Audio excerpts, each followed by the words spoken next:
Second Chronicles. This is the book in the Old Testament where we find ourselves today in this devotional moment together as we move forward. I don't know how familiar you are with Second Chronicles, but Second Chronicles is an editorial report really about a man named Solomon, David's son. First Chronicles had a lot to say about David. We hear more about Solomon.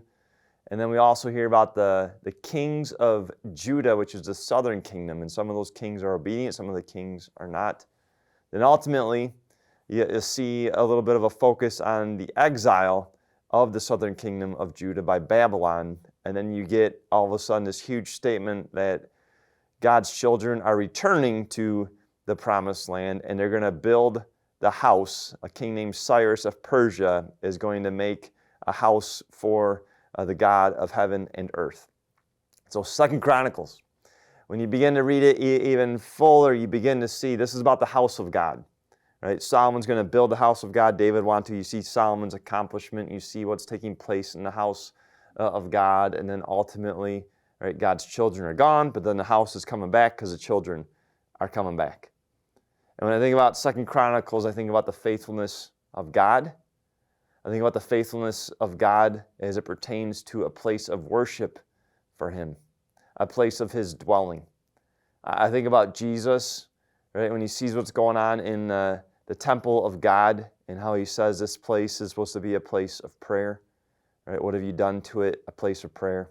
Then ultimately think about what the disciples of Jesus say about the house when they say that the Spirit of God dwells in you now. You are the house of God. That the house is no longer a building, and the building was important, and certainly buildings are important. A place of worship is important.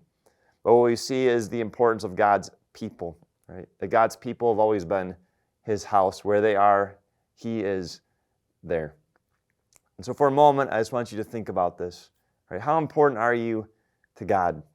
Right? How faithful is He to you? Right? 2 Chronicles show God's faithfulness to His people, to His house. The house of God. Right? That's you, that's me, the dwelling of God, that's you, and that's me. And He's done that for us in Jesus. Right? He's brought His presence into our lives. He's shown us our value in Jesus. And I love this statement. Whenever I pray, I think about this.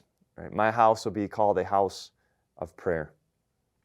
Right? That we would be people of prayer. And so I don't know where you are in your prayer life, and this is where we're landing right now. Right? But I want to encourage you to talk to Jesus today. Talk to Him. Right? Live for Him. Listen to His voice. Live in the truth that His presence is not just with you. His presence is in you. And as you go into this world, that you would go living in that truth, that you are the house of God. You're bringing the presence of God into this world. This world would change, right, if you and I believe this and lived in this. And so this is a moment for us to meditate on, to think about, and certainly to pray on. This world would change if God's people prayed. And so we need to do some praying.